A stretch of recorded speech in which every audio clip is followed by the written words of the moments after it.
Salve, salve, fã da velocidade, ligado com a gente no Pelas Pistas, seja muito bem-vindo, seja muito bem-vinda, o podcast mais veloz da internet, acelerando mais uma vez, num fim de semana com muitas corridas, com muita ação, como eu gosto de dizer, o ano finalmente começou. Tivemos a abertura da Fórmula 1, tivemos um domínio da Red Bull, tivemos também a abertura da Fórmula Indy, uma corrida até certo ponto caótica lá em St. Pete, na Flórida.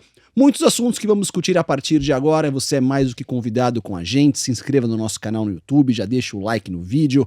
Plataformas de áudio, pode dar aquela classificação 5 estrelas. E vamos acelerar mais uma vez. Eu sou o Thiago Alves, estou aqui com Nelsinho Piquet, com o Christian Fittipaldi. E acabou o carnaval, né? E acabou o carnaval. Finalmente então, acabou o carnaval. Começou o ano. Aê, começou o ano. Daí você resolveu aparecer aqui no programa. Começou, então, né? Começou.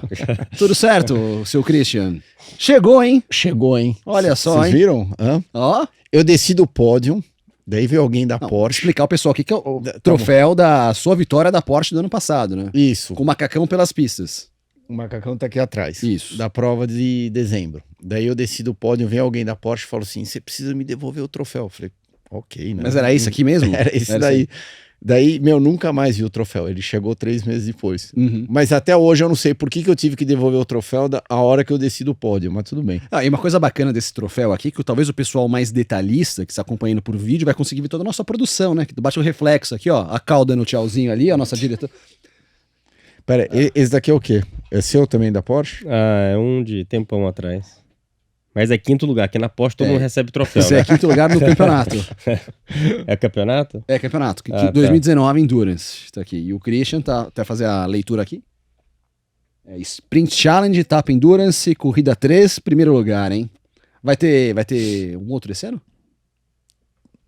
Quem sabe? Tentar, né? É? Então, Quem sabe, hein? se ele deixar, se ele tirar o pé, daí sim. Ah, é? Ah, tem uma vaga pra você. Bom, depois a gente fala sobre isso. Acabei de Opa! Agora aquelas coisas, né? Se esse vídeo chegar a 2.000 curtidas, a gente revela na próxima semana qual que é a vaga do Christian ali, viu? Falando em vaga, Nelsinho, essa semana você também lançou o teu carro, né, da Stock Car. Sim, a gente fez o lançamento, você tava com a gente, então foi muito bacana, muito trabalho, foi uma semana intensa porque eu tava treinando na Espanha de protótipo, aí eu cheguei na quarta-feira e foram praticamente 3 dias acordados pra gente conseguir fazer tudo, mas deu tudo certo, os patrocinadores gostaram, nossos ensaios funcionaram, né? Sim. Então gostei bastante, bom, é um peso que eu tirei das costas agora porque eu tava bem ansioso e Boa. querendo que as coisas funcionassem bem lá. Você não convidou o Christian pro evento? Convidei, mas ele tava atrasado pra variar. Ele Ah, chegou tá. e já tinha acabado a cerveja, a festa já Christian, acabada. tava te esperando ali. Bora, pessoal, bora então falar dos principais assuntos. Mais uma vez aqueles recadinhos básicos. Estamos também no Instagram, no @pelaspistas360. Estamos no TikTok também, @pelaspistas. Estamos no nosso canal no YouTube aqui, já pode deixar o like no vídeo, o pessoal mandando os comentários. Plataformas de áudio. Mais alguma coisa? Perfeito, né? Produção. Vamos lá. Grande Prêmio do Bahrein, abertura da Fórmula 1 2023. Ou abertura da Red Bull Racing Series, porque foi um domínio avassalador, hein? Eu acho que o que você achou, Nelsinho? Eu acho que não me surpreendeu o negócio da Red Bull. O Max já tinha falado pra gente no começo do ano que eles estavam bem, então eu acho que isso aí é a surpresa que eu tive, mas foi a Ferrari, entre aspas, né? Ferrari, a gente sabia que eles estavam em segundo, só que 2 quebras deles, né? Eu acho que isso, talvez, começo do ano é sempre normal ter algumas quebras, igual a gente viu ano passado, a Red Bull quebrando um pouco no começo, que é início de campeonato, carro novo, não tem muito treino, então é difícil validar as coisas assim. O Alonso também já tinha mostrado nos treinos que estava bem, então... Mas eu acho que continua sendo... Uma coisa é a gente achar e imaginar que eles iam estar bem, que ele ia dar trabalho para Mercedes, mas com a quebra das 2 Ferraris e ele estando na frente das 2 Mercedes... Não, das 2 não, só o Leclerc quebrou. O Sainz terminou em quarto. Ah, desculpa. Deu tilt, eu imaginei que os 2 carros quebraram. Mas enfim, É muita bi. É muita abelhinha, né? Boa, de café é muito boa. Esse final de semana teve. Mas... eu acho que... Pessoal, ele inclusive perdeu a chave do carro, por isso que ele chegou atrasado hoje. É verdade, teve isso também. Mas ver o Alonso no pódio realmente foi... Ele demonstrou realmente um tanto que o cara é foda, né? Foi uma coisa impressionante. Apesar que eu acho que não sei se... Ele tá muito contido, o Alonso, até. Ele falou assim, não, o nosso projeto é pro ano que vem, não é pra esse ano. Mas acho que no imaginário de muita gente, pensaram, pô, o cara acho que pode brigar pela vitória mesmo ali. Mas pela vitória a gente vê que o nível das duas Red Bulls é inalcançável, acho né? que o Max já ganhou o campeonato. É chato falar isso no começo do ano, mas eu acho muito difícil ele perder o campeonato. A briga pro segundo lugar, só se o Pérez fazer muita besteira, eu acho que ele não leva o vice, que é o primeiro vice que ele tá tentando. Ano passado ele perdeu pelo Leclerc. Mas vamos ver o que a Ferrari vai fazer. Mas eu acho que o Alonso, ele vai estar com todas as garras ali fora pra tentar, pelo menos o top 3 do campeonato. Sim. Ele vai tentar, né? Mas a briga vai ser muito boa da Ferrari com o Alonso e com as Mercedes. A briga vai ser... O campeonato vai ser esse. Né? Vai ser interessante ver esses carros aí. E você, Christian? Como que você fez a análise da abertura da temporada? Zero surpreso com o Max. Max, Red Bull, Pérez fizeram aquilo que estava mais ou menos todo mundo esperando.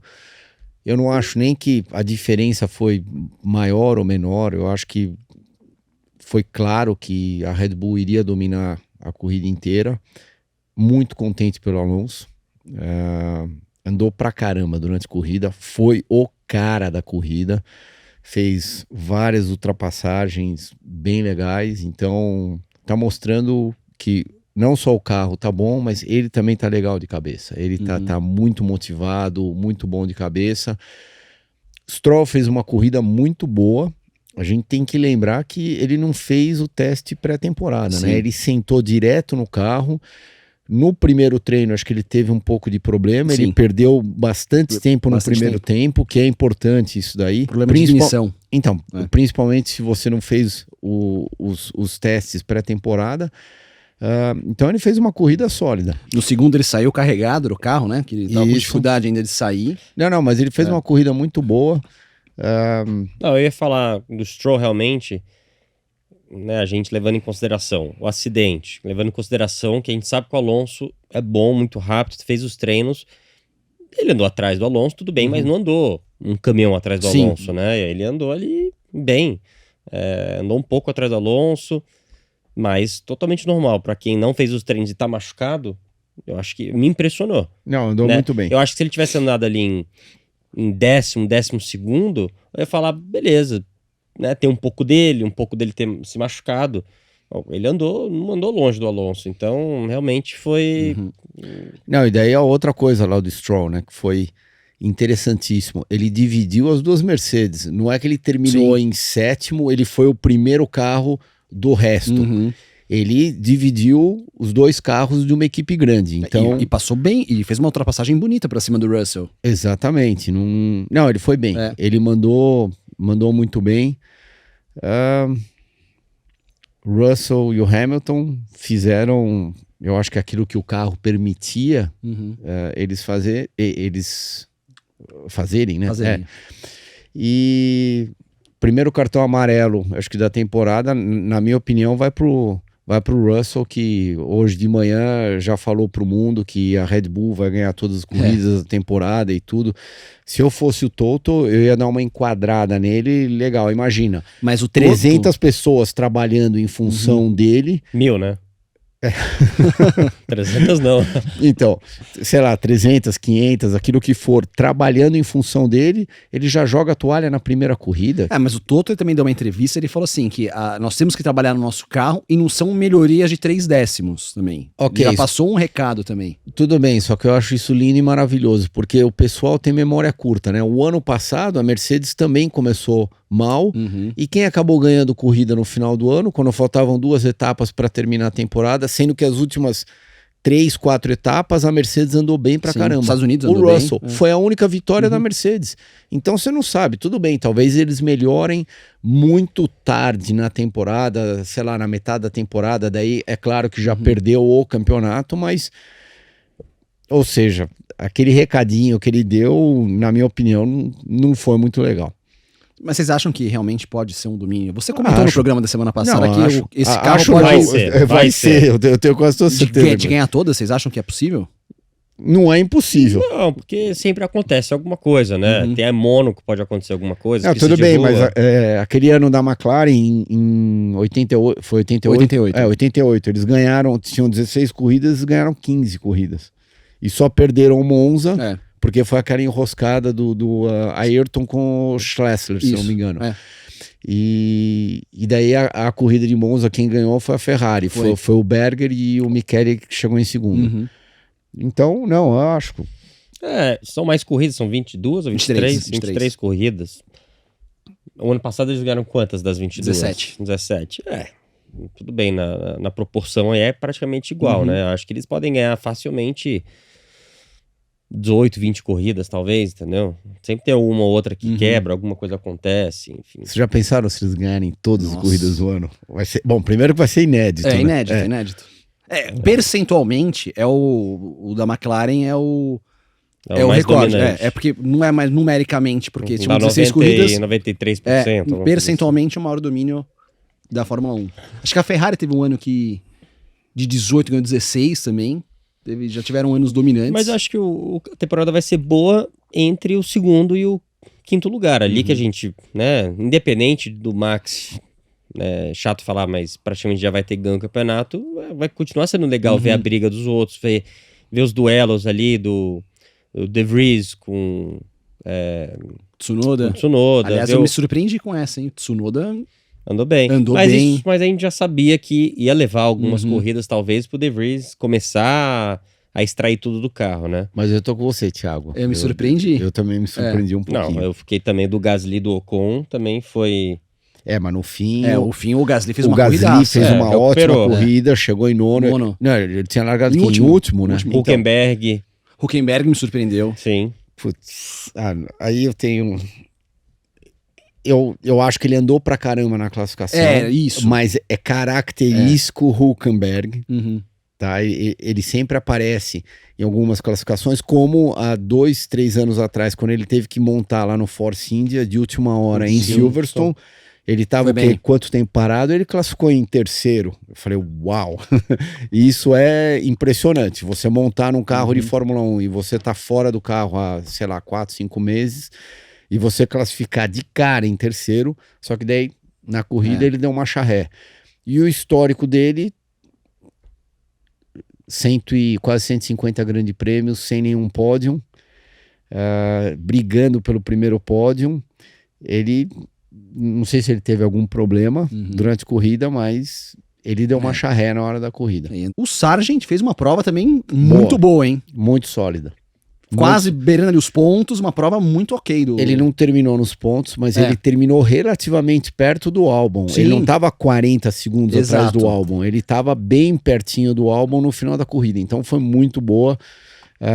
Williams pontuou, conseguiu beliscar aquele último pontinho, isso daí foi bom para a equipe, e eu achei que foi muito bom para o Albon também, mas eu fiquei impressionado com o Sargent. Eu achei que ele fosse ter mais dificuldade durante a corrida. Também, acho que foi uma estreia bem positiva do Logan Sargent. Estreia não, né? Porque ele já tinha feito 3 grandes prêmios no final. Não, ele fez só treinos. Exatamente. Estreia de corrida. Tem razão. Que é diferente, né? Porque... Bem diferente. Você pega a corrida mais longa da Fórmula 2, ela tem uns 40 minutos, 45 minutos. Vai para uma prova de 1h30, com exigência física, é diferente, né? Mas é uma coisa que dá para se preparar, eu acho. Acho que é mais... Os carros da Fórmula 2 estão cada vez mais parecidos, mais próximos da Fórmula 1. Na nossa época, quer dizer, o Christian, você chegou a falar que o 3000 não era muito tão longe da Fórmula 1, né? Não era. Por exemplo, um carro de Fórmula 2 hoje está em média tomando quanto do último carro de Fórmula 1? Eu não uns lembro. 4, 5 segundos? Eu acho que talvez um pouco mais. Não, mas enfim, eu acho que independente... Por exemplo, o Fórmula 2 não tem direção hidráulica, o Fórmula 1 já tem. Então, acho que fisicamente, lógico, tem a parte mental, que é um pouco mais desgastante, fica mais nervoso, então naturalmente desgasta mais do seu corpo. Só que a adrenalina também já é muito maior e é um booster natural ali no seu corpo de você ficar no carro. E Bahrein também não é uma pista que exige tanto, assim, que não é tão desgastante mental. Aquela retona dá pra dar uma descansada. Não, retona, você tem muita área de escape, né? É diferente. A minha primeira corrida foi em Melbourne, uma pista muito difícil, né? Uma pista que exige muito, não fisicamente, mas mentalmente, muro, tudo aquilo, primeira corrida. E muito rápida, né? É um circuito de rua, mas acho que de todas as pistas de rua, fora a Jeddah, que acabaram de inventar agora, mas eu acho que da sua época, eu nunca corri lá. Albert Park? Albert Park, não. Tá. Na minha época era Adelaide. Mas eu acho que das pistas de rua, Melbourne é bem casca, porque é muito rápido lá a pista. São 8 segundos de diferença da Fórmula 1 para a Fórmula 2, no Bahrein. Foi 1,32 o pior tempo da Fórmula 1 para 1,40 pole na é mais ou menos a mesma diferença que tinha na minha época, talvez um pouquinho, eu não vou dizer mais lento, mas talvez nosso carro um pouquinho mais rápido, mas se for mais rápido, esse delta ia cair para 7 segundos, 6 segundos, que também 1, 2 segundos não fazem diferença nenhuma. Mas tinha uns Fórmula 1 naquela tua época que se bobear o teu Fórmula 3000 era mais rápido, hein? Uns Andréa Moda da vida. Não, tudo bem, mas eu não tô contando com isso. Tá. Eu tô falando os carros de Fórmula 1 de verdade, entendeu? Mas eu tô meio que com você, Júnior. Eu acho que é bem pior pro Logan, né? É muito mais pressão psicológica em cima dele do que o físico. A primeira corrida de Fórmula 1, todo mundo... O cara é piloto americano, o esporte está crescendo muito lá nos Estados Unidos, então eu acho que ele tinha que estar legal de cabeça, bem mais do que o físico. Ele fez uma boa prova ali, o Logan Sargent. Falamos do Alonso, tem algo mais que vocês queiram destacar do Alonso, desse pódio, terceiro lugar? Mágico. Aquela disputa com o Hamilton foi bonita, hein? Não, foi muito bonita, daí... A hora que ele tentou passar o Sainz no mesmo lugar que ele passou o Hamilton, o Sainz freou por dentro, só que daí, the writing was on the wall, né? Então, o Sainz freando por dentro lá, é óbvio que ele ia tomar na outra reta, e foi exatamente isso que aconteceu, aquela curva muito apertada. Sim. O Alonso fez por fora, saiu muito mais embalado, passou ele com uma certa facilidade depois. Mas ver a vibração dele, ver a emoção dele, a hora que ele terminou a corrida, e a Aston terminou em terceiro, se eu não me engano foi o quê? O primeiro pódio da Aston, não foi? Não?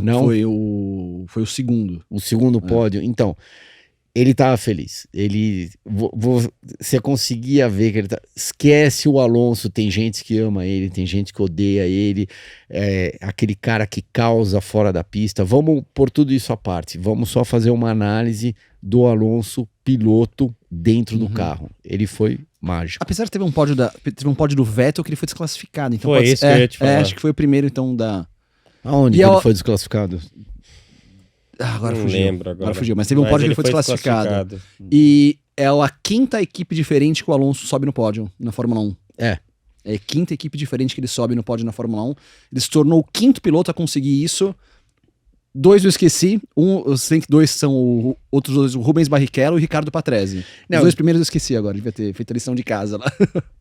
E também lembrando todo mundo, a carreira dele na Fórmula 1 é brilhante, porque os altos e baixos que ele teve, ele voltou para a McLaren, e a segunda vez que ele foi para a McLaren foi completamente falho. Daí ele voltou para a Renault, que no caso, agora quando ele voltou não era mais Renault, mas era a mesma equipe, e também não deu certo. Então ele teve highs and lows que foram demais, e ele continua com a mesma motivação, e isso é impressionante para alguém que tem, o que ele tem hoje? 42 anos, então ele já correu bastante, né? E é uma coisa muito louca, porque tá certo que é a primeira corrida do ano, mas a primeira vez que a gente vê o Alonso saindo de uma equipe ele faz uma escolha certa. Porque geralmente ele muda de equipe, a equipe que ele vai cai e a que ele tava sobe. E a McLaren esse ano... A McLaren em si, tá certo que ele saiu já 2 vezes, já faz tempo que ele saiu da McLaren. A McLaren é o último carro do grid hoje, e a Alpine tá ainda uma rateada, mas tomando um pau gigantesco da Aston. Né? Eu tava, quando eu fui treinar lá na Espanha, o Zac Brown tava lá também. E aí eu eu trouxe um capacete que o Cid pintou pra ele, eu levei ele lá pro treino pra ele usar, ele falou... Tá, só lembrando todo mundo, desculpa, que o Zac Brown é um dos donos lá da equipe dele. Isso, por isso que ele tava lá treinando com os carros antigos. Aí falou, Nelson, não vou postar agora agradecendo porque o pessoal tá massacrando a gente na equipe por causa dos treinos. Foi logo depois dos treinos da pré-temporada do Bahrein que a McLaren foi mal. Falou, não vou postar nada agora porque eles estão me massacrando. Se eu postar alguma coisa agora, eles vão me encher mais o saco ainda. Então ele tava bem incomodado, assim. Já nas redes sociais estavam enchendo bem o saco dele por causa da pré-temporada que não tinha ido bem da McLaren. E deu pra ver isso na pista, na corrida, que realmente o Piastri, bom, além dos problemas, o Piastri acabou abandonando e o Lando andando em último ali dos que estavam na prova. Não, e ele fez 6 paradas de boxe, né? Então, surreal. Ele tava com algum probleminha de motor, então ele teve que entrar várias vezes, sei lá, cada 10, 15 voltas para conseguir terminar a corrida e tenho certeza que a McLaren estava aproveitando aquela quilometragem. Como treino. Exatamente, como treino, já que nunca treina de Fórmula 1, né? Claro que Fórmula 1 é momento, mas a gente sabe que o Lando é um cara de muito potencial. Uma maré negativa dessa pode diminuir a cotação do piloto na bolsa ali dos... Diminui, depende de quanto tempo. Se ele não tiver nenhuma cláusula que ele pode sair, ele ficar nessa e realmente a equipe ficar ruim. Você pega um exemplo, é o Oliver Turvey na Fórmula E. Eu acho um piloto muito bom, muito mesmo, nível do Mitch Evans e tudo. Só que ele ficou tantos anos lá na equipe que eu fui campeão, que depois, quando abriu para desenvolvimento dos carros, a equipe só andou em último porque não tinha orçamento, também fizeram as coisas erradas, começaram depois de todo mundo. E ele ficou lá, se eu não me engano, 6, 7 temporadas. E hoje em dia ele é piloto reserva da Penske Tetita lá, da DS. E é um piloto que é muito melhor do que o outro que estão no grid lá, só que como ele ficou muito tempo andando na equipe, andando em bagagésimo, o pessoal esqueceu dele e ele não conseguiu uma vaga para andar. Então pode acontecer sim. Eu acho que antes disso acontecer ele vai arrumar algum jeito, ou sair de lá ou o carro vai melhorar, um dos dois, né? Mas ele tá novo ainda, acho que o pessoal sabe que tem um futuro. Exato. Lá. Mesma coisa que acreditaram no Alonso depois de tantos altos e baixos, né? Um cara de 42, um menino de 20, sei lá. 22, acho que ele tem. Sei lá, 22. Não, ele tá bem novo. Ele começou o quê? Fórmula 1 com 18, 19 no máximo. Começou em 2019. Então, talvez ele tá nos seus 23, 24. Alguma coisa assim. Não, mas com certeza. Se ele ficar no mesmo lugar 3 temporadas, o negócio não estiver indo legal, dá uma apagada, assim. Ele não consegue aquele contratão, né? Como se ele tivesse tentado sair o ano passado, ele tava no high dele, né? Ele tem um contrato relativamente longo, acho que mais uns 2, 3 anos com a McLaren, então... Ele até disse mas aí a gente não sabe aquelas 1000 cláusulas que tem. Se a equipe não ficar nas top 4, eu tenho a opção de sair. Enfim, tem aquelas 1000 CCC, né, dos contratos. O Zac Brown conseguiu enrolar ele mais 3 anos. Não conseguiu prender ele. Aplausos pro Zac, né? Porque conseguiu segurar bem, apesar que domínio Red Bull 1 e 2 é difícil, por exemplo, o Checo não renovar, talvez. Vai depender do que tem no mercado aí. Porque a Red Bull, obviamente, constantemente fica procurando um futuro, né? Um Max um dia ou pode sair ou querer aposentar. Eles sempre tem que ficar olhando, né? O Pérez tá com 33, 34 anos. Enfim, isso vai depender. Às vezes eles têm um piloto júnior que tá indo super bem, que eles têm que dar oportunidade, não tem lugar na AlphaTauri. Isso vai depender também do que tem no mercado, né? Então, o Lando tá afim de sair, tá afim de ir na Red Bull. Que foi mais ou menos o caso do Russell lá na Mercedes, né? Desculpa, o Russell, o caso do Bottas, né? O Bottas ficou 4, 5 temporadas. Até acharem um cara. Até acharem um cara, o Russell tava vindo, era oportunidade pro moleque que tinha aprendido um pouquinho lá na Williams durante 1 ou 2 temporadas. 3. Ele ficou 3 anos lá na Williams. Uau. Eu achava que era 1 ou 2. Bom, e daí encaixaram ele lá na Mercedes porque o Bottas foi bem, mas... Eles sabiam que sempre é o segundo lugar. Aí exatamente, ele não fazia frente. O Bottas em relação ao Hamilton é exatamente a mesma coisa do Pérez em relação ao Max. praticamente. Olha, eu não duvido, que eu acho que todo mundo faz uma associação de talvez inclusive a Red Bull chegou a conversar com o Lando admitiu isso, mas eu não sei não se em 2 anos o Lando não veste aquele preto ou prata, viu? Depende. Acho que se o Hamilton sair, Então, pode ser próximo destino Eu dele. adoraria. ia ser legal, Só porque que daí tem que dar uma melhorada na Mercedes. Sim, também, que Porque também- também vestir é. o preto ou prata para eles ficarem andando em sexto, sétimo, não vai fazer diferença nenhuma. Ok, ele anda em 8º, 9º de McLaren. E aí? Pô, acho que se ele andasse em 8º, o nono de McLaren tá mais Não, tudo bem, mas eles vão melhorar. Sim. Eu não acho que eles vão ser a lanterninha do ano a temporada toda. Eu acho que daqui a pouco eles estão melhorando. Não acho que eles vão ganhar a corrida esse ano, mas de repente ele consegue beliscar um pódio, fazer a mesma coisa que ele fez o ano passado. O único piloto, fora aqueles pilotos das equipes grandes, que conseguiu subir no pódio. Uhum. Algum outro assunto mais interessante? Eu gostei muito da prova do Gasly, a gente já falou meio por cima, mas o Gasly fez uma prova bem interessante, enquanto o Ocon fez uma prova desastrosa ali, 3 punições, ele errou, a equipe errou em cumprir a punição no box. Então foi Gasly e equipe, né? Aí no caso. Foram os dois, né? O Ocon e a equipe. O Gasly, desculpa. E o Ocon e equipe. Gasly tava pendurado com aquela pontuação de... Se ele fizesse um toque, ficava alguém uma corrida ficava sem uma corrida correr. fora. O que a gente tinha falado dos dois? Era meio 50-50 ou...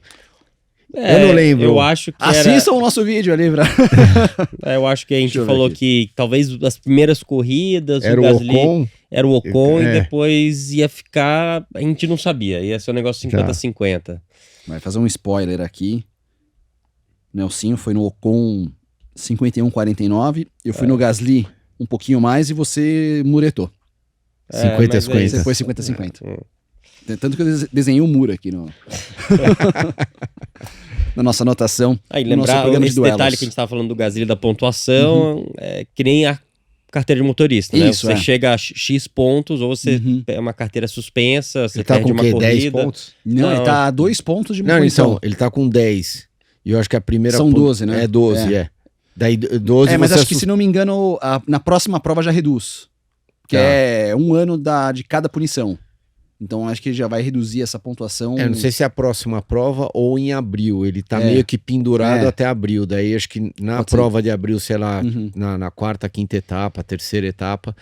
Mas eu acho que é interessante esse sistema para talvez ajudar o pessoal a não fazer umas manobras grosjean, né? Uhum. Mas é também exagero. Imagina, o Gasly, sem querer, trava uma roda, encosta um bico em alguém, leva uma punição dessa e fica sem correr.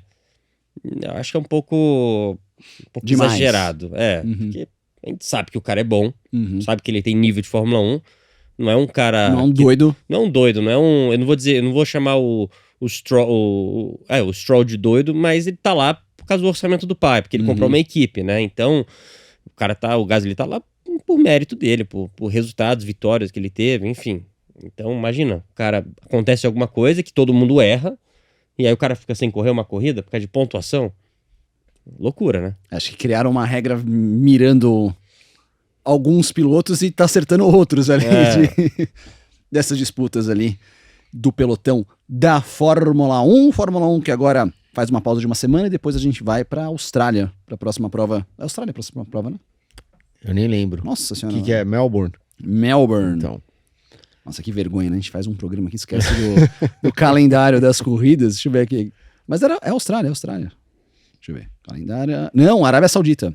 19 de março, Arábia Saudita, em Jeddah. A gente tá sabendo bem do assunto que a gente tá aqui pra falar. Não, vai que a gente vem do futuro e, sei lá, alguma coisa o GP é cancelado, tá vendo? A gente já tá falando que a próxima é a Austrália. Não.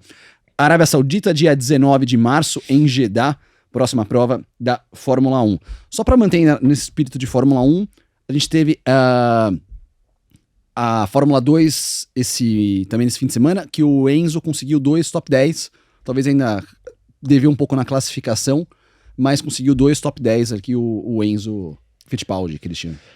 Corrida de sábado foi boa, não foi nada especial, mas foi sólida. Ele conseguiu marcar seus primeiros pontos, terminou em 8º, e daí a corrida de domingo ele infelizmente não conseguiu pontuar, daí terminou em 9º, tinha largado em 13º. fiquei até de ligar pro Pietro para ele me explicar mais ou menos detalhadamente o que aconteceu.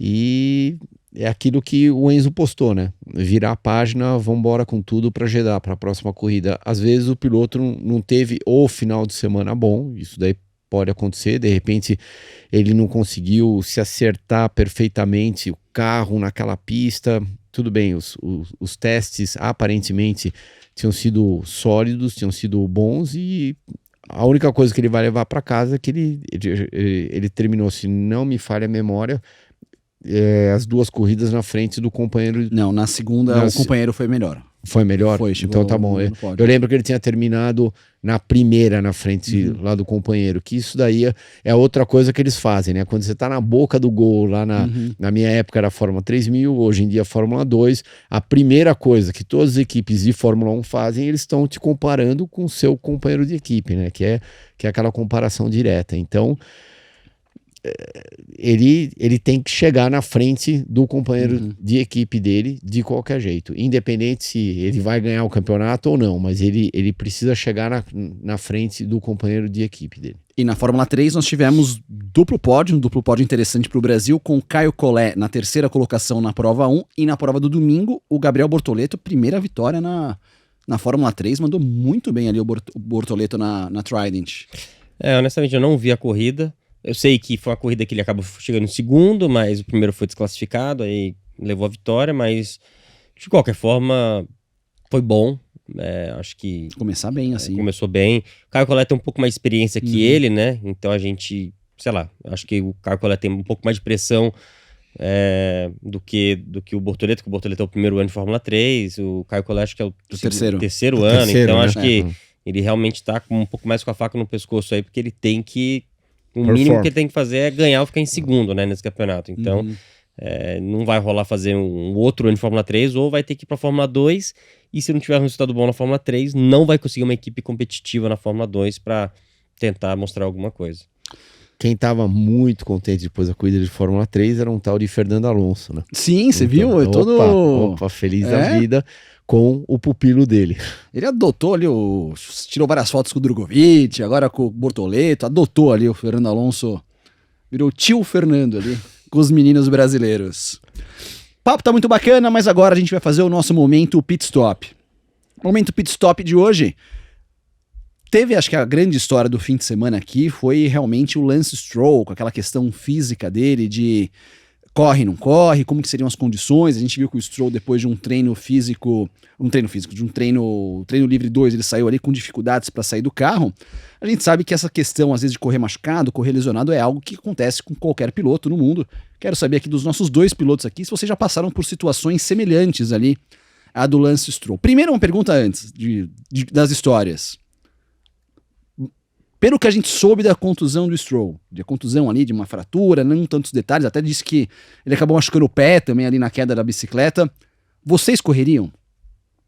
Depende de muita coisa, né? No caso dele, a equipe é dele, ele faz o que ele quiser, é a mesma coisa, né? Se você tivesse uma equipe de Stock Car aqui, você decide, né, em cima da hora que você vai... O que eu fiquei mais surpreso foi a FIA não se meter ali, porque eu acho que, eu não sei quanto que ele tem de um domínio político ali dentro da Fórmula 1. Força de bastidores. Por ter uma equipe dele, isso, aquilo, mas a FIA, dependendo de quem fosse, poderia muito bem falar, não, você não vai andar desse jeito, você mal consegue sair do carro, se tiver que sair numa questão de emergência rápido, sabe? Mas ele tinha passado pelo teste na quinta-feira. Isso é importante dizer. O teste dos 5 segundos. Isso que o Christian falou é importante, porque muita gente viu aquela imagem e o teste. A FIA pode até mandar o piloto refazer o teste, mas esses testes de você tem que sair do carro em 5 segundos é realizado na quinta-feira. Tanto que a Haas postou no Instagram os pilotos fazendo esse teste. Isso você vê que é na quinta-feira antes do GP. Então, geralmente, isso faz antes da prova. Mas eu acho que como a equipe dele, ele decidiu em cima da hora. Se eu tiver bem, eu faço. Vou fazer o treino de sexta-feira.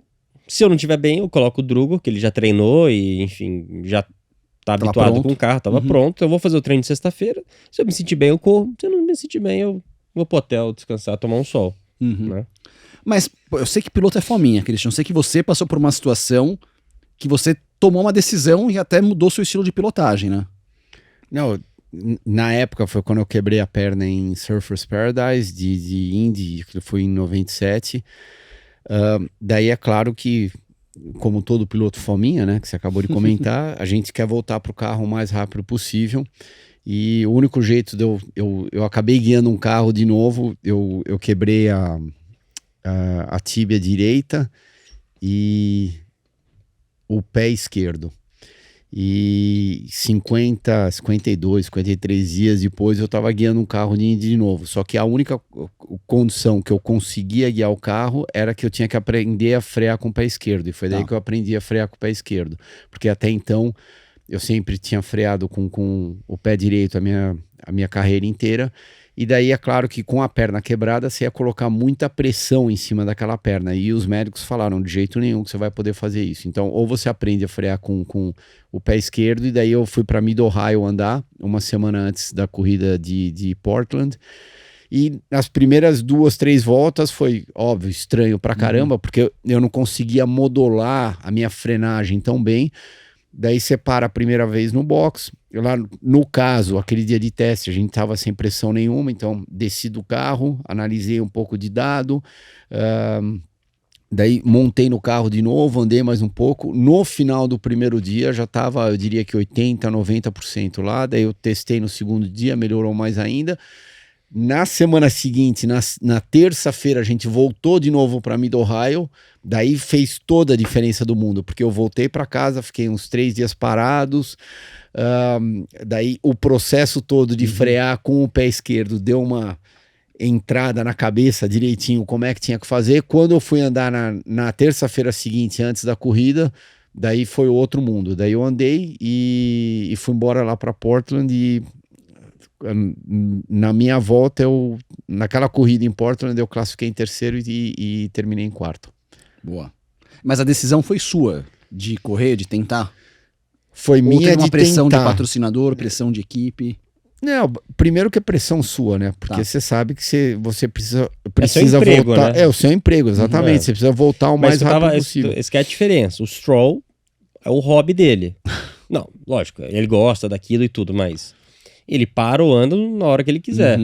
No caso do Christian ou qualquer outro piloto, é um emprego. Então, quanto mais fica fora, é oportunidade para outra pessoa andar e mostrar algum serviço. A gente não quer deixar isso. A gente quer estar lá, entendeu? E quanto mais a gente fica fora, mais a gente fica desatualizado, mais tempo a gente fica fora do carro, enfim. Mais difícil é na hora de voltar, tudo. Então, a combinação de tudo isso, eu acho que acabou sendo muito positiva, porque eu hoje em dia, se você perguntar para mim, hoje em dia, até 2019, eu sempre freio com o pé esquerdo. Desde 97, quando eu aprendi a frear com o pé esquerdo, eu nunca mais voltei para o pé direito. Tem as suas vantagens e tem algumas desvantagens, mas eu, daquele ponto em diante, optei a frear com o pé esquerdo. E você, Nelsinho, passou por alguma situação parecida? Passei, o meu foi... Fala a verdade, hein? Foi uma coisa... Na NASCAR tinha corrido todo final de semana, né? Sim. Praticamente. E aí, tinha um aniversário do meu pai no Brasil, e ele, acho que era o aniversário de... Eu não vou lembrar agora, de 60 anos, não... Pode ser de 60 anos, porque foi 2013, na época que eu tava lá, enfim. Era um aniversário importante, a família toda queria que eu fosse, e eu acho que as corridas de truck geralmente eram na sexta, então eu não vou lembrar direito se tinha um final de semana livre, mas eu sei que encaixou de conseguir entre duas corridas de ir pra lá rápido e voltar. E aí eu peguei o voo Charlotte-Miami, Miami-Brasília direto. Tinha um voo Miami-Brasília direto. E aí eu peguei um voo de madrugada, porque era um voo diurno. Então, acho que eu saí muito cedo de Charlotte e acabei tendo que esperar umas 3, 4 horas em Miami. E eu sentei na frente do portão e eu acabei dormindo, né, esperando o voo.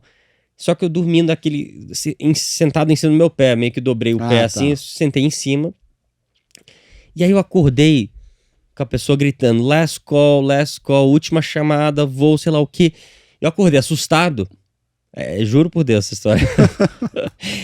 E eu acordei assustado, eu tava com a mochila nas costas, eu sentei assim, com a mochila nas costas ainda, em cima do pé. Na hora que eu dei a primeira passada, eu não tinha percebido, meu pé tava totalmente dormente, minha perna. E eu pisei, sem sentir nada, o pé dobrou pra dentro, assim, torceu feio. Eu escutei tudo estralando, assim, crack. E eu caí na hora. E eu caí, e eu me senti, o corpo ficou frio na hora, assim. Eu falei, cara, é uma coisa muito estranha, acho que quebrou o pé. E aí veio um cara na hora, Nelsinho não, né? Moço, tá tudo bem? Eu falei, eu não sei, eu tava acordando, eu tava pensando que tava acontecendo, tudo aconteceu muito rápido, né? Que a pessoa falando last call, saí desesperado. E aí eu acho que eu machuquei o pé, eu levantei a calça, assim, o pé, dava pra ver o pé na hora, inchando, assim, eu falei, nossa senhora. Aí de lá... Direito ou esquerdo? Não, de lá ele ainda tinha 8 horas de Não, voo o pé. pro Brasil, né? Foi o pé direito, Tá. pé do acelerador. É. Aí de lá, calma. Aí veio, o comandante do avião veio, porque eu falei, cara, eu tenho que ir no voo, eu tenho um aniversário que eu preciso ir. Aí o comandante veio pra olhar, porque as aeromoças já ficaram preocupadas, isso, aquilo. E o comandante falou, cara, você não vai poder entrar nesse voo. Eu falei, por que não? Não, olha o seu pé, você precisa ir pro hospital. Eu falei, não, mas tudo bem, posso ir pro hospital no Brasil? Aproveitar, já que é muito melhor ir no Brasil do que ir nos Estados Unidos? Não, você não vai poder entrar nesse avião. Se der alguma coisa, começar a sentir muita dor, a gente não sabe o que aconteceu aí, né? Então eu tive que ir pro hospital. E a ambulância entrou dentro do aeroporto, me tirou lá do terminal, fui do terminal direto pro hospital. Aí tiraram a radiografia, viram que foi uma torção relativamente feia. Então você não foi pro Brasil? Aí, esse foi um voo, era aqueles voos de manhã, né? 9, 10 da manhã. Acho que eu peguei um voo das 5, 4, 3 da manhã, sei lá, 4 da manhã de Charlotte pra chegar em Miami às 6 da manhã. E aí foi aquele período das 6 da manhã até as 10 e pouco que eu ia pegar o voo pra Brasília. Bom, passei o dia inteiro no hospital, voltei pro aeroporto de cadeira de rodas, peguei o voo à noite, naquele mesmo dia, porque tinha voo à noite. Cheguei no outro dia no Brasil, que a festa era naquele dia. Então, eu ia chegar na noite anterior da festa, acabei chegando no dia da festa de manhã, né? Curti lá o aniversário do meu pai. E aí, voltei e eu tava com a perna não engessada, mas enfaixada. Eu não tava podendo andar, cadeira de rodas. Foi bom que eu cortei todas as filas de tudo que tinha no aeroporto. E a próxima corrida era Martinsville, que era a pista, é uma das únicas pistas que você freia mesmo, né? Só que eu não tô lembrando agora, a hora que você me perguntou pé esquerdo ou pé direito, eu acho que, aliás, foi o pé esquerdo, porque eu falei, bom, pior caso, eu freio com o pé esquerdo, mas pior caso, eu vou voltar ao modo antigo, que a gente freia com o pé direito, acelera e freia com o mesmo pé.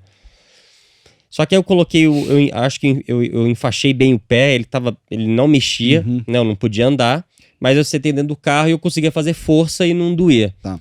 Então eu consegui fazer a corrida de Martinsville, mas eu chegava de muleta, cadeira de rodas, entrava no carro e conseguia andar. Mas foi a única vez mesmo. Foi essa história com o pé. Não era nada quebrado, só que doía muito. Né? Eu torci o pé e demorou quase um mês pra eu voltar a andar, assim. Esse negócio de chegar de muleta do lado do carro não é legal. Só na ESPN você chegou de muleta lá no programa. Quando? Quando a gente contou essa história. Ah, exatamente. Não, então com você chegou de muleta o quê? Uma vez?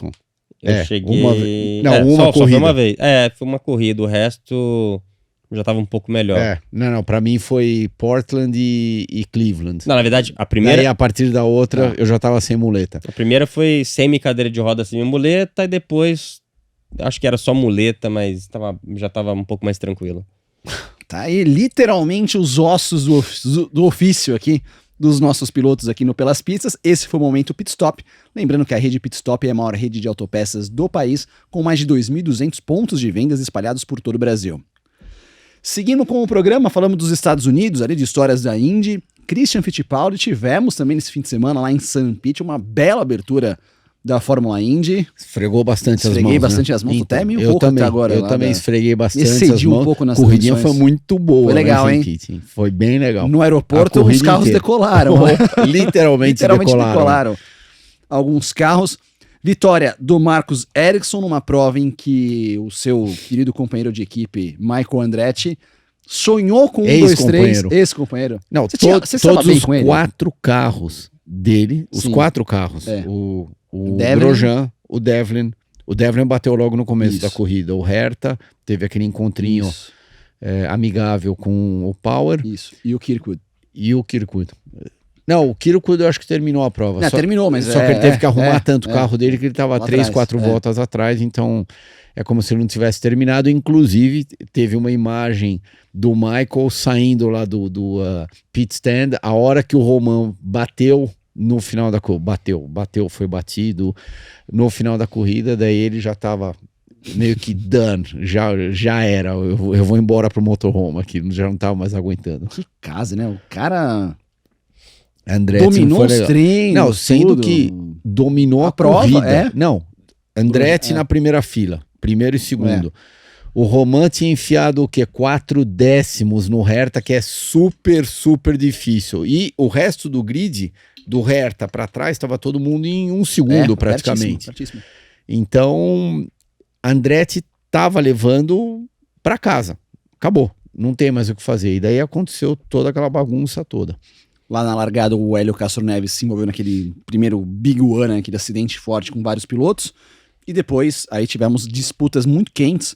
Acho que as 2 principais controvérsias, Christian Nelson, foi aquela primeira disputa do Herta com o Will Power. Também ali que os dois acabaram se achando. O que você achou? Se achando numa curva onde não tem espaço. Aquela curva, eu conheço bem a pista, é muito apertada lá. Não dá para passar 2 carros de uma vez só. Um dos dois ia acabar ficando. E quem ficou foi o Herta, que estava por fora. Só que o Power também deu uma ajudinha, né? Porque ele freou, ele deve ter freado um pouco mais tarde que o normal. Mas o Herta deu um aperto nele. Deu um aperto antes. Na curva anterior. Na curva anterior, isso. E o Power, ele não é ele leva uma, ele quer dar de novo na hora. Não, então, aquilo que você falou foi bem lembrado. Eu achei que o Herta poderia ter dado um pouco mais de espaço. Já que ele quer insistir por fora, na curva anterior, ele deveria ter dado um pouco mais de espaço pro Power, coisa que ele não fez. Mas aquele trecho, vale lembrar que o muro, ele dá aquela avançadinha. Por isso que eu tô falando, os dois estavam brincando com fogo, eles estavam andando lado a lado numa parte da pista que não rola. Um dos dois, com certeza, vai ficar. Exatamente. E daí foi isso que aconteceu. Eles já tinham se estranhado na curva anterior. E daí, to your point, né?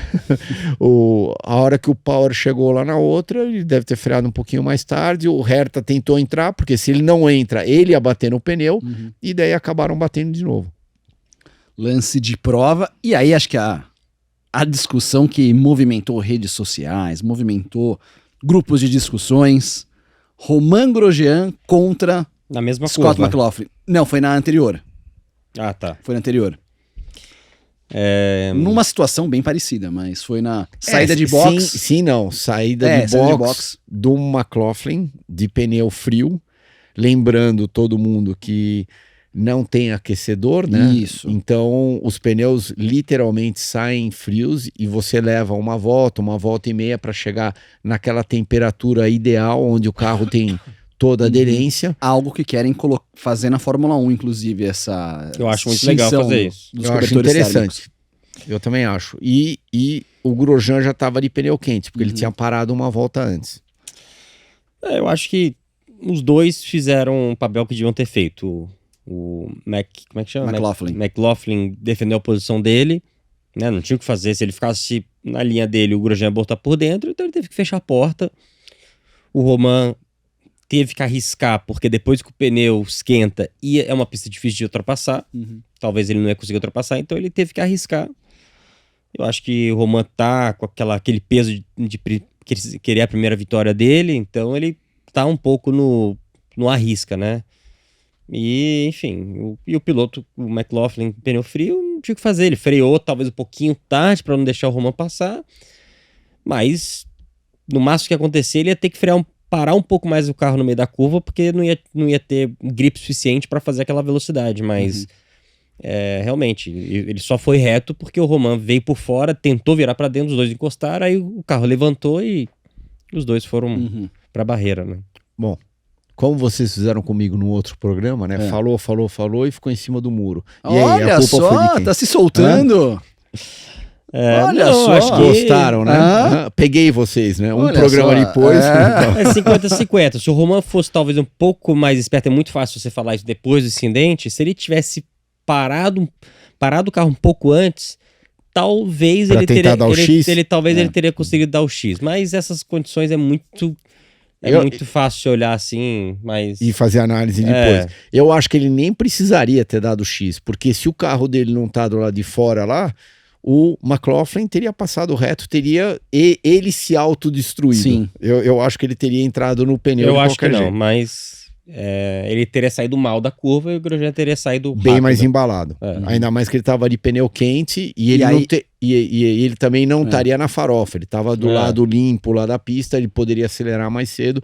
Pode ser, mas como você mesmo disse, é fácil a gente ficar julgando, a gente fazer as análises depois. Também concordo com você, o fato da primeira vitória do Grosjean na Indy deve estar uma pressão em cima dele. A minha primeira vitória demorou, eu tive 2, 3 ocasiões que eu meio que deixei escapar, então aquela pressão vai aumentando, por mais que você fale para todo mundo, não, eu tô bem, eu tô tranquilo, eu tô isso, tô aquilo, tudo bem, você pode aparentar tranquilo, mas na hora que você vai dormir à noite, você não tá tranquilo, e você carrega aquilo com você. Eu tenho certeza que o Grosjean tá carregando aquilo com ele. Todo mundo esperava o mundo dele no ano passado, não aconteceu, tudo bem, não aconteceu do Hertha também, mas o Hertha ganhou corrida.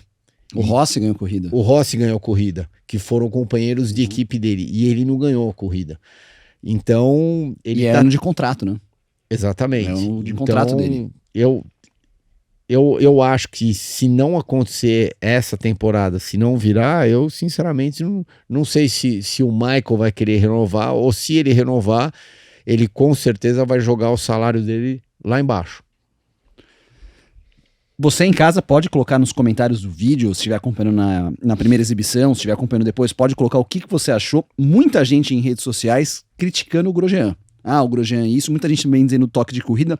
Mas o Grosjean já tinha fama, né, na Fórmula 1. Então ajuda. Então acho que nesse episódio aí, 50-50, e como eu disse, acho que se você olhar, conseguiu voltar ao passado, era só ter freado um pouco antes e dar o X no cara. Mas uma coisa que chamou atenção, Christian, da entrevista. Exatamente, então, era isso que você ia falar. A entrevista pós-prova, a gente viu lá na ESPN, a gente mostrou, o Grosjean falando, pode ver, não sei o que, eu tava certo, tava na minha posição, e o McLaughlin arrasado, né? O McLaughlin arrasado já desceu do carro pedindo desculpas. E depois, não mostrou a imagem, mas eu li de um insider lá, de um jornalista, que ele foi no caminhão da Andretti e se desculpou, abraçou o Grosjean, mas o McLaughlin acusou o golpe depois. Eu acho que ele sabe que se o carro do Grosjean não tivesse lá no final da reta, ele teria passado reto. Inclusive, na hora que você freou, teve uma imagem de cima. Na hora que ele freou, o carro dele atrás deu uma bloqueada atrás, deu uma balançada forte. E eu continuo dizendo que se o carro do francês não tivesse do lado de fora, ele teria passado reto. Agora, tem o outro lado da moeda, né? Que todo mundo fica insistindo. Será que ele não deveria ter esperado 2, 3 curvas? Só que cada curva que ele espera, o pneu do McLaughlin vai esquentando cada vez mais. E vai ficando cada vez mais difícil para o Grosjean passar ele. Daí lembrando que se o Grosjean conseguisse dar se o McLaughlin conseguisse dar uma volta de pneu frio na frente do Grosjean, os dois iam estar pau a pau com exatamente a mesma condição até o final da corrida. E daí eu não acho que o Grosjean ia conseguir passar o piloto da Penske, porque o carro dele, os dois estavam rápidos, mas o carro do McLaughlin estava bem acertadinho. E aí a vitória estava caindo no colo do Pato O'Ward, até que com 2 voltas para o final, o carro deu uma xoxada ali. Saindo da última curva. Na última curva para abrir a penúltima volta da prova, e o Ericsson passa. E é um problema, Christian, que o Pato comentou, que até depois da entrevista pós-prova ele comentou, são situações que aconteceram no ano passado que não podem acontecer de novo, relembrando de uma prova de Mid-Ohio que aconteceu a mesma coisa, um problema de uma falha do motor e aí a vitória foi pro Beleléu. E daí ele fez aquela continha de que 80 pontos que ele perdeu no ano passado. Perdi 80 pontos no só ano passado. que tiveram alguns incidentes de corrida também. Que ele tivesse perdido 60, 50 por problemas mecânicos, eu acho que ele tá certo de querer apontar o dedo para a equipe, mas tiveram incidentes de corrida e às vezes são evitáveis, né? Eu não tô falando que foi tudo culpa do Pato, mas às vezes é melhor você perder uma posição, 2 posições, na hora ceder, mas ter a certeza que o teu carro vai chegar no final da corrida e você marcar pontos, né? Vide a estratégia aqui do nosso companheiro lá na Stock Car, entendeu? Então ele sabe que é muito importante, do mesmo jeito que o Pato também tem que saber que é fundamental você conseguir marcar pontos e pontos bons em todas as corridas, que no final do ano você vai conseguir capitalizar em cima disso. Agora, uma coisa que chama atenção também, né, assim, é como que é bacana a gente poder ver um grid da Indy crescendo em termos de temporada completa. São 27 carros temporada completa esse ano. É um número, poxa... O limite da Fórmula 1 é 26 e dificilmente vamos chegar a 22, porque não estão querendo deixar uma outra equipe entrar. Mas 27 carros temporada completa é bastante coisa, hein? Legal, é bom. Todos os carros são iguais, né? Entre aspas, né? Só muda, tem 2 montadoras de motor, mas é bom porque eu acho que é lógico que a gente queria ver a Fórmula 1 um pouco mais assim, pra gente conseguir comparar os pilotos com mais facilidade, né? A Indy você consegue fazer isso, lógico, você depende de uma equipe boa. Porém, você consegue se destacar de vez em quando você acerta alguma coisa com o seu engenheiro. Os carros têm que ser iguais, né? Lógico, os engenheiros melhores vão nas equipes maiores, recebem mais salário, mas de vez em quando você acerta alguma coisa. É a mesma coisa da Fórmula 2, o ano passado com o Enzo. Ele estava numa equipe que não era das melhores, mas ele provavelmente conseguiu, junto com o engenheiro dele, ter estratégias boas, conseguiu se dar bem com o cara, enfim, as coisas encaixaram e ele teve alguns resultados bons. Agora ele sentou numa equipe melhor, a gente não sabe se talvez esse engajamento entre ele e o engenheiro não tá fluindo igual era no ano passado. Ou ainda não aconteceu, né? Às vezes leva 2 provas, 3 provas. Então não é só questão de estar numa melhor equipe. Quando os carros são todos iguais, tá numa equipe melhor ajuda, que provavelmente você tem pessoas trabalhando lá que são mais qualificadas, enfim, são um poucos melhores, mas você tem que encaixar, você tem que estar trabalhando bem com o engenheiro, tem que estar tudo meio que sincronizado, funcionando bem. Então, é diferente da Fórmula 1, que os carros são todos diferentes um do outro, os motores são todos diferentes, realmente a única coisa que é igual lá são os pneus, né? Fora isso, é tudo feito dentro da fábrica. Então, isso que é legal da Indy, todos os pilotos ali tem oportunidade de mostrar habilidades, independente de qual equipe que você tá. São muitos carros, né? Não, eu acho muito legal. Tipo o Ilott, que chegou em 5º lugar com a equipe Juncos. Fez uma prova muito boa, sólida. Ok, não estava andando lá na frente, mas estava andando lá no bolão sólido. Conseguiu se esquivar de um monte de situações, confusões que outros pilotos não conseguiram e levou a barata até o final. Então ele realmente andou bem. Primeiro top 5 lá para Juncos, a Juncos que é claramente uma equipe pequena, que eles estão tentando se estruturar cada vez mais, mas fez uma prova muito boa. Perguntinha, piloto Marcus Ericsson, o que você acha dele? Eu nem sei se você conhece ele pessoalmente ou não. Não conheço bem, mas olhando assim de fora... Não estamos só tentando fazer uma análise desta corrida de Indianápolis. Em geral, até do passado, que você já deve ter visto ele andando lá na Europa. Eu acho que não é um piloto ruim. Ele não é um Fernando Alonso, mas... É um Lance Stroll. Sim, é um Lance Stroll. É difícil falar um Vettel, né? Porque o Vettel já foi 4 vezes campeão do mundo, mas a gente acha que ele não tem mais aquela garra, né? Acho que tem muitos pilotos que talvez têm fases, né? Eles, sei lá, você pega o próprio Ricciardo, o Vettel, mas é difícil analisar, assim, mas eu acho que na época da Fórmula 1, quem foram os companheiros dele? O Nasser, quem mais? O Hülkenberg. O Hülkenberg lá na Sauber? Não. Eles se estranharam, não foi? Ou não eram? Não, Não eram não. companheiros de equipe, não. Não era. Quem se estranhou foi o Hulk e o K-Mag. Isso. Então. Tem que ver, porque ele, junto com o Nasser, ele andava um pouco na frente, pau a pau, mas eu não lembro quem mais eram os companheiros dele, mas é um piloto que nunca fez nada que surpreendeu assim, e na Indy, por os carros serem iguais, e obviamente tem um pouco de estratégia, as coisas mudam rápido assim, pitstops, ele já venceu o quê? 2 corridas? 3? Ele vendeu a Indy. Não, Indianápolis, daí Nashville, um ano ganhou essa e eu acho que ganhou um oval também. Ganhou Indianápolis, né? 3. Não, então, a gente contou. Indianápolis, Nashville, essa. Acho que ganhou 3, 4 corridas. Eu acho que ele é um Stroll Plus. Não sei. Eu não acho ele ruim. Mas eu acho que talvez ele tenha tido essa fama aí na Fórmula 1 de ter entrado com patrocínio. Eu não sei nem como é que ele foi na Fórmula 2, eu não lembro agora. Se ele até fez ou não. Deve ter feito, né? Fez GP2. Fez GP2. E foi bem? Pegando aqui a capivara do... Então, Deixa eu ver aqui. esses GP2. pilotos, igual o Stroll, independente do Stroll, o resultado que ele fizer, ele sempre vai ter aquela imagem que ele comprou equipe, que ele tá lá, aquele negócio que a gente falou, uma coisa é você pilotar com aquela pressão do seu emprego, do patrocinador, disso, aquilo, e outra coisa é você pilotar sem pressão alguma, né? É muito mais fácil. É a mesma coisa quando a gente vai brincar andar de kart. É totalmente diferente do que quando a gente tá sendo contratado para fazer um trabalho, a gente tem que entregar, entendeu? É outro mindset, né? Aqueles pilotos, pega o Max, pega o Alonso, esses caras, eles se sentem tão confiantes que acho que eles não têm essa pressão. A pressão que eles colocam neles mesmos é muito maior. Lógico, todos nós queremos sempre entregar resultado. Só que a gente já, né, tem períodos na nossa vida que a gente já sentiu muita pressão, que a gente, chega no final de semana e pensa, cara, eu preciso entregar resultado agora, senão o negócio pode piorar pro meu lado, né? E isso afeta muito o nosso tempo de volta, né?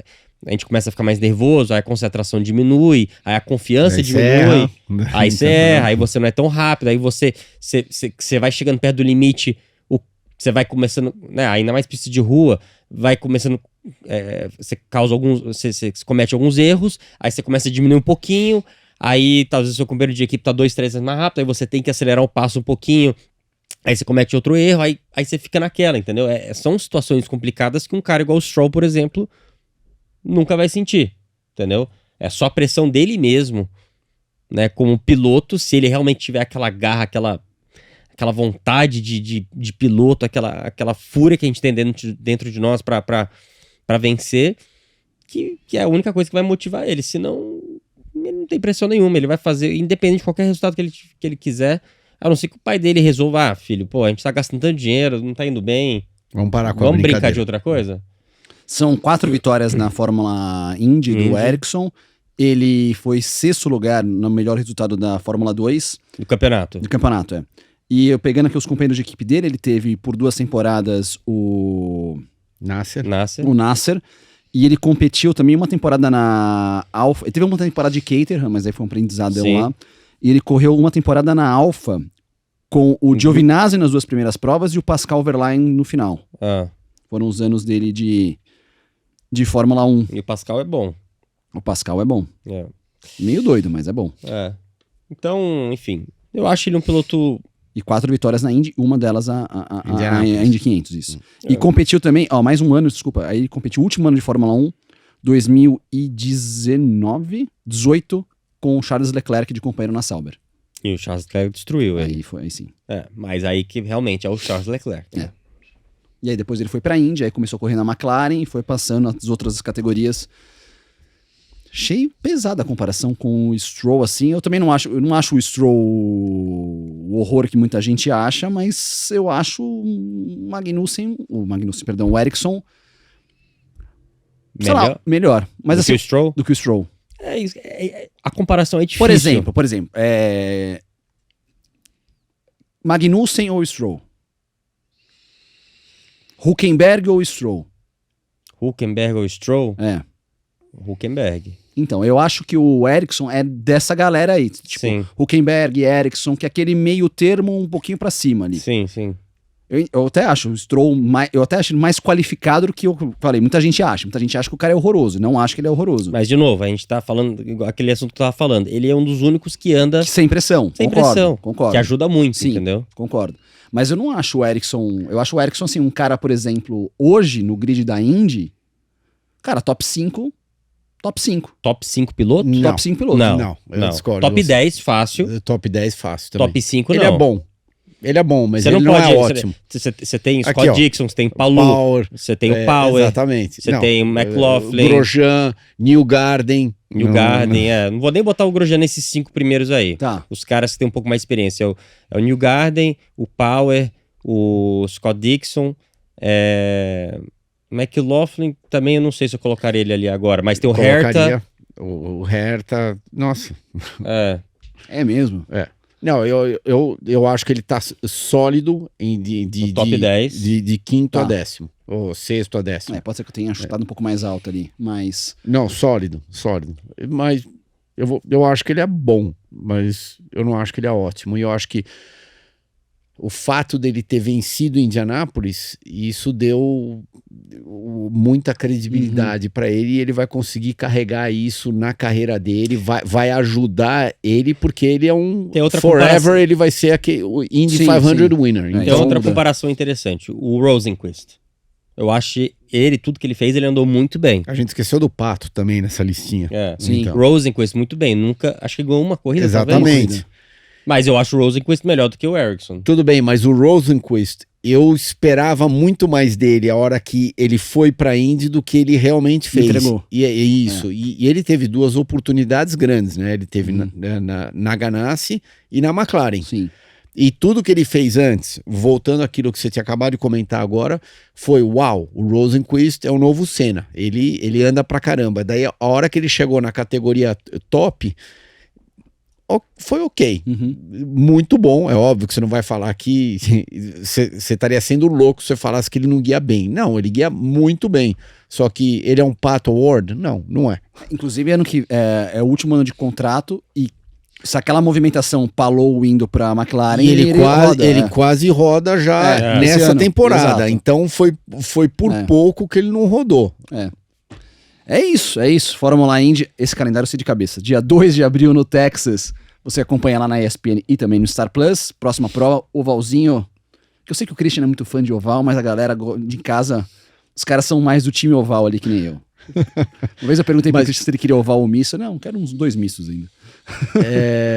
Texas teve uma corrida muito Muito boa boa. ano passado. Muito Todo boa. mundo esperava uma corrida podre, né? Sim. Que não vão andar lado a lado. E foi, acho que, uma das chegadas mais próximas, se não foi a mais próxima, na história da Indy. Então, Foi bem perto.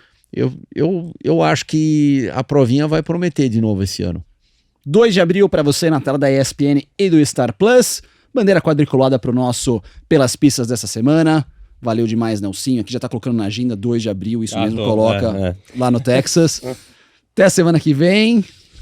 Valeu, Thiago. Valeu, JR. Valeu, tio. Então, brigadão a todos e até semana que vem. Até semana que vem. Até. Aqueles recadinhos básicos. Se inscreva no nosso canal no YouTube, ative as notificações, deixa o like no vídeo. Plataformas de áudio estamos em todas. No Instagram, @pelaspistas360. No TikTok, Pelas Pistas. E semana que vem a gente volta com mais um programa Acelerando, porque aqui é o podcast mais veloz da internet brasileira. Aqui é o Pelas Pistas.